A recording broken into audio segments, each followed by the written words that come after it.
Thank you.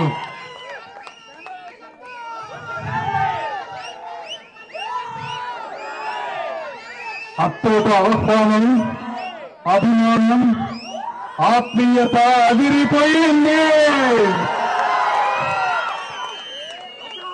ఈ జన సందోహం చూస్తా ఉంటే ఎలక్షన్ లేపు వస్తే బాగుండు అనిపించే విధంగా ఉంది. నేను ఈ మధ్య, ఎందుకంటే పవన్ కళ్యాణ్ గారు అంటే నాకు కూడా వ్యక్తిగతంగా చాలా అభిమానం.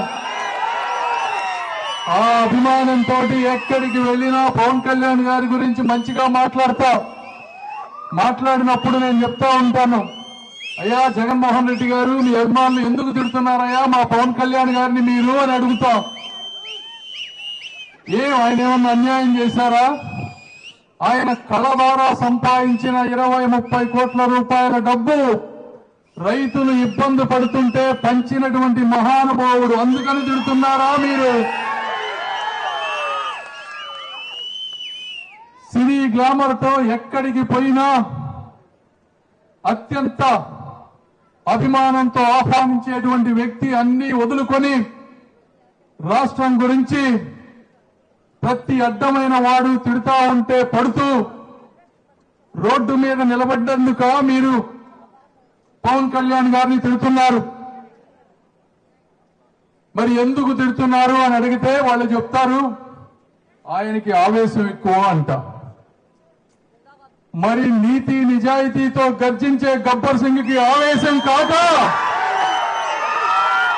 ఏముంటుంది? మీ నాయకుడిలాగా నట్ట వినయం ఉంటుందా అని అడుగుతా ఉన్నా. ఉండదు కదా. కాబట్టి పవన్ కళ్యాణ్ గారు ఈ రాష్ట్రం గురించి ఆయన తగ్గి మనందరినీ, మీ అందరినీ ముందుకు తీసుకువెళ్తా ఉన్నారు. ఈ రోజు బీజేపీ పొత్తు సాధ్యమైందంటే అది పవన్ కళ్యాణ్ గారి చొరవ. కాబట్టి ఈ గ్రామంలో ఎంతమంది పవన్ కళ్యాణ్ గారి అభిమానులు ఉన్నారో నాకు తెలుసు. 90% వారు వన్ సైడ్ అని తెలుసు. ఇక్కడ ఒక 10% వైసీపీ అభిమానులు ఉన్నారు.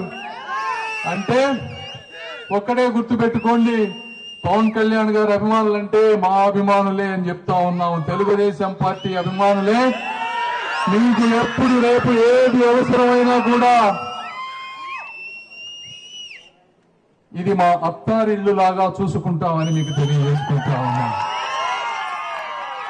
కాబట్టి మరి జగన్మోహన్ రెడ్డి గారిని పరిపాలించమని అద్భుతంగా 150 సీట్లు ఇస్తే కొంత మంత్రులను తయారు చేసి ఒక బూత్ పురాణం స్టార్ట్ చేశారు. ఆయన ఒక బటన్ నొక్కడం తప్పించి ఆయనకి పరిపాలన మీద ఎటువంటి అవగాహన లేదు. నేను చెప్తా ఉన్నా, బటన్ నొక్కడానికి ముఖ్యమంత్రి కావాలన్నా? మనకి కావాలా? ఒక ఐఏఎస్ అధికారిని ఎవరినో ఒకరిని పెట్టావుగా 700 కోట్ల రూపాయలు పెట్టి సలహాదారులు సజ్జల రామకృష్ణారెడ్డికి.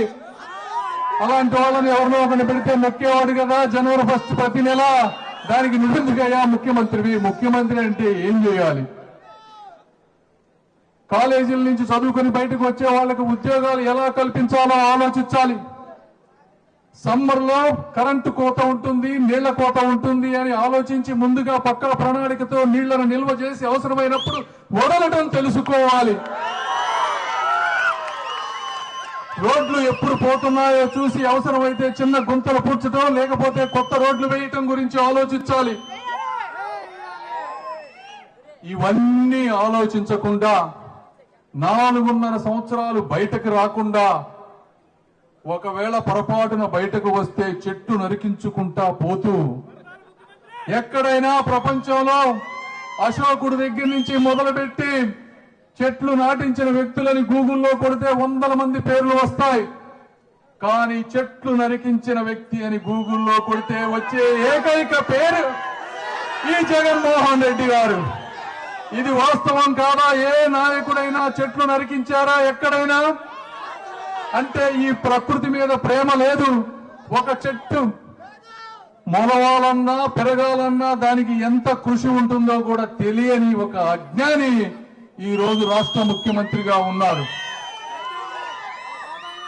మరి ఈ చుట్టుపక్కల ప్రాంతంలో రాజధాని వచ్చినప్పుడు పొలాల రేట్లు ఎంత ఉన్నాయి, ఒక్కొక్కరి సంపద ఎంతగా పెరిగింది, ఆ సంపద చూసుకొని పెద్దలు నా కొడుకుని ఒక డాక్టరో ఇంజనీరో లేకపోతే ఐఏఎస్ ఐపీఎస్ చదివించుకోగలమనే ఒక భరోసాతో ఉన్నారు. పిల్లలకి పెళ్లి చేసుకోగలమనేటువంటి ఒక భరోసాతో ఉన్నారు. ఇప్పుడు ఈ భూములు కొనే నాదుడే లేడు ఈ చుట్టుపక్కల. ఇప్పుడు మళ్ళీ వచ్చింది 2 నెలల్లో మనం రాబోతున్నామని తెలుసుకొని ఆల్రెడీ రేట్లు పెరుగుతున్నాయి. అయితే 4.5 సంవత్సరాలుగా ఇక్కడికి వచ్చిన నాదుడు లేడు. మరి ఇసుక గురించి మనం మాట్లాడాలి. ఇసుక ఏమైంది అంటే చాలా మంది అనుకుంటారు ఇసుక పోతే నాకేమైనా ఎక్కడో దవ్వుకుంటున్నారు కదా అని గుర్తు పెట్టుకోవాలి. ఇసుక అనేది ఒక ఫిల్టరేషన్ మెకానిజం. సాల్ట్ వాటర్ ని తాగగలిగే నీరుగా తయారు చేసేటువంటి ఒక ప్రకృతి ఇచ్చినటువంటి వరం. ఆ ఇసుకను మీరు తవ్వుకుంటా పోతే భూగర్భంలోకి సాల్ట్ వాటర్ పోయి పంటలు పండకుండా, తాగుటానికి నీళ్లు లేకుండా ఈ రోజు చుట్టుపక్కల గ్రామాలు ఉన్నాయి అంటే అది ఎంతటి దుర్మార్గపు రాజకీయమో మీరందరూ అర్థం చేసుకోవాలి. ఎంతటి అవినీతి పరిపాలన మీరందరూ అర్థం చేసుకోవాలి. దీని గురించి ఎంతో మంది కంప్లైంట్ చేశారు నేషనల్ గ్రీన్ ట్రిబ్యునల్ కి. చేస్తే వాళ్ళు వచ్చి సర్వే చేసి ఉన్న ఇసుక రీచ్లు 140 ఈ రాష్ట్రంలో ఒక 40 తవ్వుకోండి చుట్టుపక్కల గ్రామాలు లేనటువంటి ప్రాంతంలో ఎక్కడో అని చెప్పి ఇస్తే వీళ్ళు తవ్వినవి ఎన్నో తెలుసా?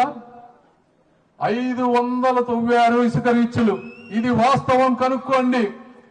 ఎందుకంటే నేషనల్ గ్రీన్ ట్రిబ్యునల్ ఐడెంటిఫై చేయని రీచ్లు కూడా 500 రీచ్లు కనిపెట్టి ఇష్టానుసారంగా తవ్వి ఆ తవ్విన ఇసుకని ఒక వేయింగ్ బిల్లు లేదు, ఒక జీఎస్టీ లేదు, ఒక రాష్ట్రానికి రావాల్సిన రాయల్టీ లేదు. ఈ ఇసుకనంతా కూడా పక్క రాష్ట్రాలకి తరలించి ఇక్కడ ఉన్న తారు రోడ్లను పాడు చేసి అవినీతి సొమ్ముని తాడేపల్లి కొంపకి తరలిస్తున్నారు అని నేను చెప్తా ఉన్నాను ఈ రోజున. ఇది వాస్తవం కాదు అని జగన్మోహన్ రెడ్డి గారిని బైబిల్ మీద ప్రమాణం చేయమని నేను అడుగుతా ఉన్నాను. నీకు దమ్ము ధైర్యం ఉంటే వచ్చి ప్రమాణం చేయి, నేను చెప్పిన దాంట్లో ఒక్కటన్నా వాస్తవం ఉందా కాదా అని.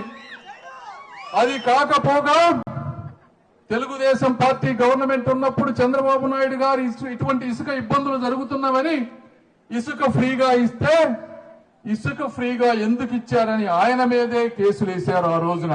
ఇది కూడా వాస్తవం.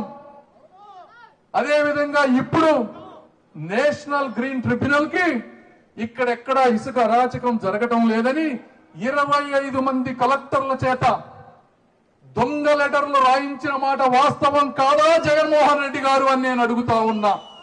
పాపం ఆ కలెక్టర్లో కొంతమందికి బలహీనతలు ఉంటాయి, కొంతమంది డబ్బుకు కక్కుర్తి పడతారు, కొంతమంది వేరే వాటికి కక్కుర్తి పడతారు. వారి బలహీనతలను అడ్డం పెట్టుకొని కలెక్టర్లను కూడా నీ అవినీతి ప్రపంచంలో భాగస్వామ్యులను చేసి మా ప్రకృతి వనరులను దోచుకొని పక్క రాష్ట్రాలకు తరలిస్తూ ఉంటే ప్రశ్నించడానికి ఒక పెమ్మసాని వస్తాడు, ఒక పవన్ కళ్యాణ్ వస్తాడు, జగన్మోహన్ రెడ్డి గారు వస్తాం. నువ్వు ఏ శక్తిని అడ్డు పెట్టుకున్నా కూడా నీ అవినీతి సామ్రాజ్యాన్ని కూకటి వేళ్లతో పెకిలిస్తామని తెలియజేసుకుంటూ మీరు ఇచ్చినటువంటి అభిమానానికి మంత్రముగ్ధులమై ఉన్నాం. మేము మళ్లీ అభివృద్ధి రూపంలో మీకు తిరిగి దీన్ని ఇస్తామని తెలియజేసుకుంటూ ఈ అవకాశం ఇచ్చిన ప్రతి ఒక్కరికి కూడా నా హృదయపూర్వక కృతజ్ఞతలు తెలుపుకుంటూ ఉన్నాను.